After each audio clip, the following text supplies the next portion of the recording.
Nostalgia নাকি আরও একবার টাইম মেশিনে চড়ে বসা বাংলা সিনেমার দর্শকের কাছে দেব শুভশ্রী জুটি যেন প্রেমের আদরের অনুভূতির নাম।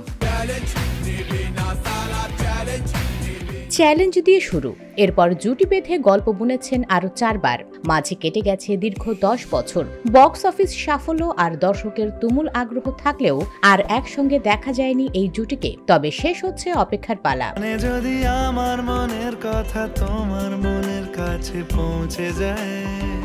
কৌশিক গাঙ্গুলির হাত ধরে ধূমকেতু সিনেমা দিয়ে আবারও বড় পর্দায় আসছেন দেব শুভশ্রী।